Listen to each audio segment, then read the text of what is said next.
Comment Jeff Bezos, le fondateur d'Amazon, a pu créer une entreprise qui est devenue en quelques années un empire mondial, à gigantesque boutique à tout vendre, à l'image de Walmart. C'est ce que Brad Stone nous raconte dans son livre Amazon, la boutique à tout vendre, qui est la biographie de Jeff Bezos, le créateur d'Amazon, un géant des affaires. C'est l'une des meilleures biographies que j'ai lues. Ce livre a reçu le prix du meilleur livre en 2013, décerné par Financial Times. Le journaliste Brad Stone a fait un travail remarquable pour nous faire découvrir la vraie personnalité de Jeff Bezos, le fondateur d'Amazon, le plus grand magasin de vente en ligne dans le monde. Personnellement, je pense que c'est un livre que les entrepreneurs, les investisseurs, les managers et même les étudiants doivent lire. Parce que c'est un livre qui non seulement inspire, mais c'est rempli de leçons. Il y a une chose importante à savoir avant de continuer. Le but de ma série de vidéos sur la biographie des géants des affaires, ce n'est pas de les adorer, mais d'apprendre d'eux. Comme certains de vous le savent déjà, j'ai décidé de faire une nouvelle vidéo chaque lundi sur la biographie d'un des géants des affaires. J'ai déjà fait 2 vidéos, et ça c'est la 3e vidéo. La première vidéo était sur Sam Walton, le fondateur du plus grand supermarché du monde, Walmart. Et la 2e vidéo était sur Phil Knight, le créateur de Nike. Je vais mettre le lien de ces 2 vidéos dans les commentaires. Et s'il y a un livre sur la biographie d'un des géants des affaires que vous aimez et que vous voulez me recommander, mettez dans les commentaires. Je vais l'acheter, le lire, prendre des notes et faire une vidéo dessus. Il commence son ouvrage avec un prologue. Je vais vous lire un extrait de ce prologue parce que ça va vous permettre de voir la mentalité du jeune Jeff Bezos à l'âge de 12 ans. Au début des années 1970, à Houston, au Texas, une publicitaire appelée Julie Ray était passionnée par un programme de l'école publique destiné aux enfants surdoués. Son fils a figuré parmi les premiers élèves de ce programme, destiné à exploiter la créativité et l'indépendance des élèves et à favoriser un mode de pensée non conformiste. Julie appréciait tant ce programme d'études et l'enthousiasme des enseignants et des parents qu'elle a décidé d'écrire un livre à propos de ce genre d'école du Texas. Quelques années plus tard, Julie a voulu en savoir plus sur la manière dont ce programme était mené à l'école de River Oaks à Houston. Le directeur de l'école a donc sélectionné un étudiant pour accompagner Julie lors de sa visite. Un collégien de 6e dont les parents ne souhaitaient pas qu'elle puisse révéler l'identité dans le livre qu'elle écrivait. Ce collégien était Jeff Bezos. Julie l'a donc appelé Tim. Dans son livre intitulé « Produire des esprits éclairés », Julie décrit Tim comme un élève doté de capacités intellectuelles exceptionnelles, amical mais grave. Il n'était pas particulièrement doué pour le leadership, selon ses professeurs, mais il évoluait en confiance parmi ses pairs. À cette époque, il ne tarissait pas d'éloges sur le roman qu'il était en train de lire. Ce roman était Bilbo le Hobbit de J.R. Tolkien. À l'âge de 12 ans, Tim était un garçon déjà fort compétitif. Il déclarait à Julie qu'il lisait un tas d'ouvrages afin de se qualifier pour un concours de grand lecteur. Toutefois, il déplorait qu'un autre camarade de classe ait affirmé lire une douzaine de livres par semaine. Tim a présenté à Julie un projet scientifique sur lequel il travaillait, le cube infini, un engin alimenté par pile avec des miroirs rotatifs qui créaient l'illusion optique d'un tunnel sans fin. Tim avait modélisé l'appareil à partir d'un objet similaire vu dans un magasin. Celui que l'on trouvait en boutique coûtait 22 $ et Tim s'enorgueillait que le sien soit moins cher. Les enseignants avaient confié à Julie que 3 des projets de Tim avaient concouru dans une compétition locale de sciences qui attirait généralement des étudiants plus âgés que Tim. Si les enseignants se montraient admiratifs envers Tim, il est probable qu'ils se méfiaient de son intelligence.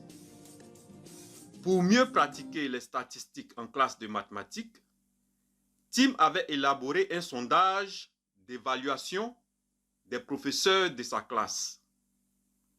L'objectif, disait-il, était d'évaluer les instructeurs selon la façon dont ils enseignent et non selon leur popularité. Il avait procédé à l'enquête auprès de camarades de classe. Et au moment de la visite de Julie, il était en train de calculer les résultats et d'effectuer la représentation graphique de la performance de chaque enseignant. La journée typique de Tim était bien remplie. Il se réveillait de bonne heure pour attraper le bus de 7 heures situé à quelques pas de sa maison et arrivait à l'école après un trajet de 30 km. Il suivait alors une série de cours sur les mathématiques, la littérature, l'éducation physique, les sciences, l'espagnol et l'art. Un peu de temps était consacré aux projets individuels et aux discussions en petits groupes. Dans une leçon qu'a décrite Julie, 7 étudiants, dont Tim, étaient assis dans le bureau du directeur dans le cadre d'un exercice de pensée productive.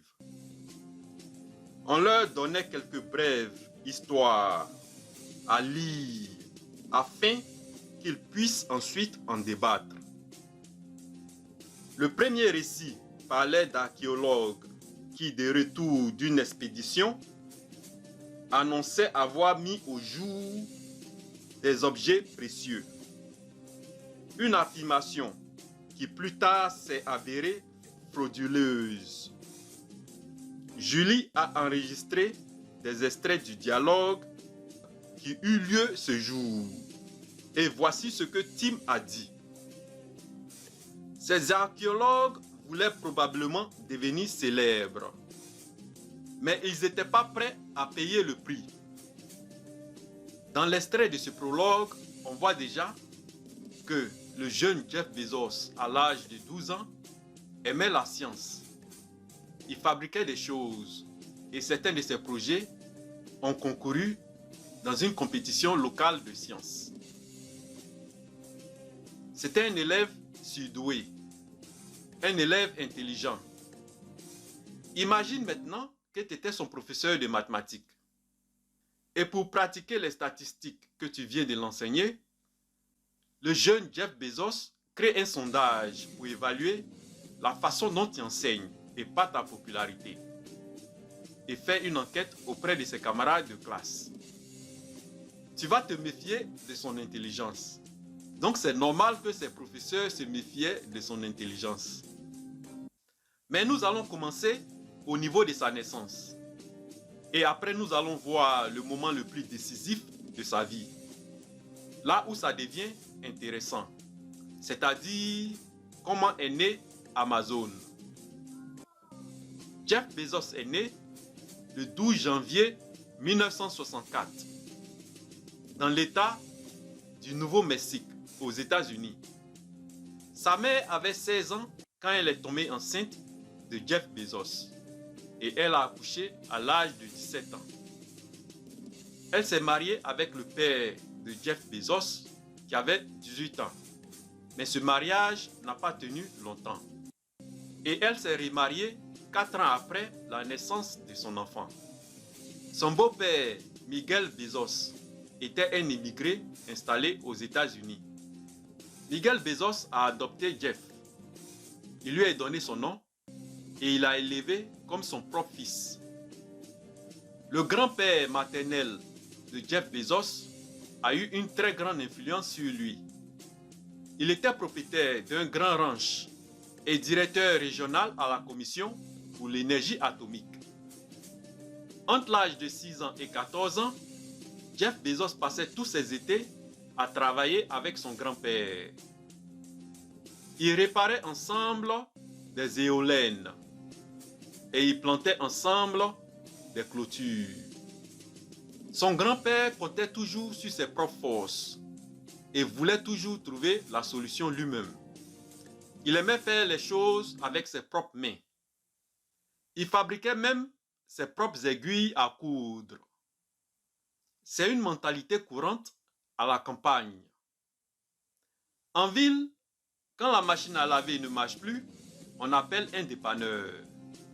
Mais dans un ranch du Texas profond, vous sortez le tournevis. Vous faites ça avec vos propres mains. C'est comme vous êtes dans un campement. Il n'y a pas de réparateur. Vous êtes obligé de réparer les choses vous-même. Un jour, à l'âge de 10 ans, Jeff Bezos était assis dans la voiture de son grand-père avec sa grand-mère. Il a utilisé des statistiques qu'il a entendues sur la mortalité des fumeurs pour faire un calcul. Il a dit à son grand-père que ces calculs lui montrent que l'espérance de vie de sa grand-mère va diminuer de 9 ans parce qu'elle a l'habitude de fumer. Et sa grand-mère a commencé à pleurer. Son grand-père était obligé d'arrêter de conduire et demandait à Jeff Bezos de sortir de la voiture parce qu'il voulait lui parler. Après un peu de silence, son grand-père l'a regardé droit dans les yeux et lui a dit ceci. Un jour, tu vas comprendre que c'est plus difficile d'être gentil que d'être intelligent. À cet âge, Jeff Bezos voulait gagner beaucoup d'argent pour pouvoir construire des technologies révolutionnaires. Il était passionné de science-fiction. Au lycée, il répétait partout que l'avenir de l'humanité ne se trouve pas sur Terre et qu'un jour, les humains quitteront cette planète et qu'il deviendra un réservoir de ressources. Il était passionné d'informatique et d'innovation. Dans son lycée, il a développé un truc, ce qu'il appelle le Dream Institute, un centre destiné à développer la créativité des jeunes. Déjà, il a le sens du business. Il est très doué pour le travail, mais moins pour les relations humaines. Jeff Bezos va étudier à l'Université de Floride, où il va recevoir le prix qu'on appelle le Silver Knight Award, qui récompense les meilleurs étudiants du sud de la Floride. Et en 1982, il est reçu à la prestigieuse Université de Princeton. Il étudie l'informatique et sort diplômé. On voit ici que on peut finir ses études et devenir un grand entrepreneur. Et ça, c'est pour les coachs qui disent que l'école n'est pas importante. Il débute sa carrière dans une start-up spécialisée dans la finance et télécommunication. Il est recruté en 1990 comme analyste financier par un fonds d'investissement américain appelé D.E. Shaw. Et après, il est devenu vice-président de ce fonds d'investissement. À cette époque, l'utilisation du web commençait à augmenter. Et le président de sa compagnie, qui s'appelle David Schoen, l'a chargé d'examiner les possibilités d'investissement sur Internet. Il a trouvé 3 possibilités d'investir sur Internet. Les 2 premiers ont été exploités par sa compagnie, mais ils ont trouvé que le 3e était impraticable. Le 3e projet était de créer un magasin en ligne à tout vendre. Une boutique en ligne qui vend tout. Et pour eux, c'était impraticable. Et c'est durant cette période que Jeff Bezos s'est rendu compte du potentiel énorme d'Internet. Parce qu'il a lu un rapport qui disait que l'utilisation du web a augmenté de 2300% en un an. Et il a dit qu'il n'avait jamais vu ou entendu parler de quelque chose avec une telle croissance rapide. Et ça a fait qu'il était tenté par l'idée de créer une boutique en ligne à tout vendre. Mais il savait qu'il ne pouvait pas commencer en vendant tout. Il fallait qu'il commence en choisissant de vendre un produit seulement. Et il a fait des recherches sur quels produits qu'il devait choisir pour vendre. Il a choisi 20 produits. Et parmi tous ces produits, le livre était le meilleur produit à vendre sur Internet. Pourquoi? Parce que c'est facile à stocker et c'est non périssable, c'est international et standardisé. Et tout ça faisait que le livre était le produit idéal à vendre sur Internet. Et Jeff Bezos a dit que l'idée de créer une librairie en ligne avec des millions de titres était quelque chose de purement inconcevable dans un monde physique. Mais c'était maintenant possible sur l'Internet. Et il était vraiment tenté par ça. Nous sommes maintenant arrivés à l'un des moments les plus décisifs de sa vie. On est au début de l'année 1994. Jeff Bezos a 30 ans. Il a un travail en or, avec un très bon salaire à Wall Street. Il vient de se marier, ça fait 1 an. Il y a 1 an, il a recruté une assistante qui s'appelle Mackenzie Scott Tuttle, une étudiante en littérature qui est devenue sa femme en 1993. En plus, il y a un gros bonus qu'il doit recevoir à la fin de l'année. Mais il va quitter son travail pour se lancer dans son propre projet, qui est d'ouvrir une librairie en ligne. Mais s'il quitte son travail, il va perdre tout.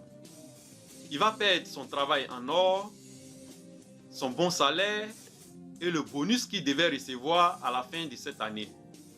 Donc la question qui se pose, c'est qu'est-ce qu'il doit faire? Quelle décision il doit prendre? La première chose qu'il a fait, il allait voir le président de sa compagnie, David Schoen. David Schoen était un professeur qui a travaillé aussi dans les finances et qui avait laissé son travail pour créer sa propre compagnie. Donc, il avait déjà cette expérience.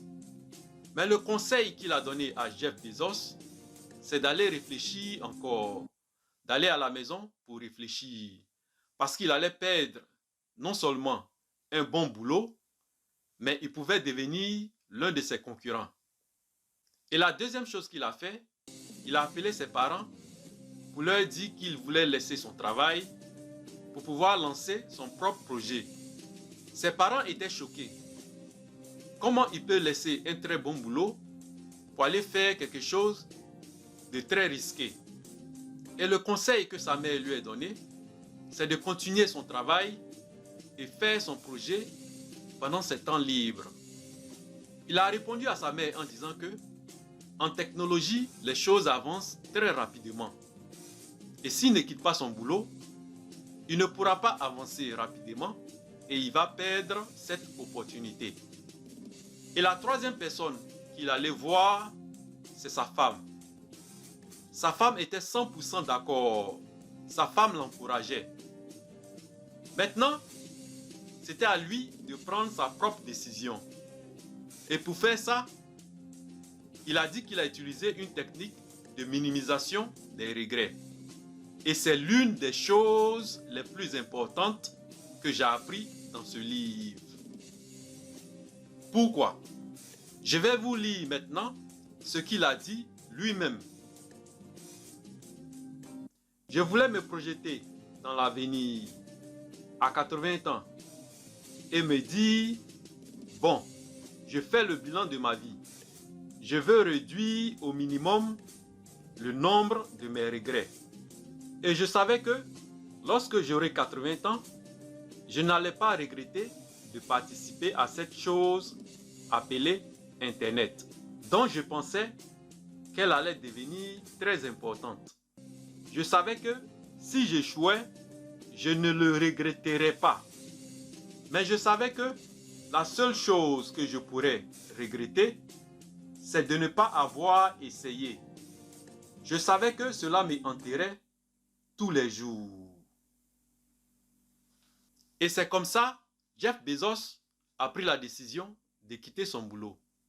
Et je pense que cette technique de minimisation des regrets est une très bonne technique à cause de la douleur du regret. Et le problème avec la douleur du regret à l'âge de 80 ans, c'est le fait que ça n'a pas de fin. C'est comme ça Jeff Bezos et sa femme quittent leur boulot et vont s'installer à Seattle. Pourquoi Seattle? C'est l'un de ses premiers investisseurs qui l'a conseillé d'aller s'installer à Seattle. Parce qu'il y a beaucoup de programmeurs là-bas. Et cet investisseur avait investi 40 000 $ dans sa compagnie. Ce qu'il a rapporté après quelques années, plus de 250 millions de dollars. Au début du lancement de son entreprise, Jeff Bezos travaillait dans son garage pour développer son logiciel. Et c'est comme ça aussi les fondateurs de Google, d'Apple et de Microsoft ont commencé. Ils ont tous commencé dans leur garage. Steve Jobs, le fondateur d'Apple, avait commencé dans son garage. Bill Gates avait commencé Microsoft dans son garage. Les fondateurs de Google avaient commencé aussi dans leur garage. En ce moment, Jeff Bezos conduisait des kilomètres sur des kilomètres pour aller dans une autre ville pour prendre des cours sur la vente des livres. Pourtant, la plupart des gens font souvent l'erreur de croire que le temps d'apprendre se termine avec l'école. On voit ici un des géants des affaires qui continue d'apprendre. Il fallait maintenant choisir le nom de son projet.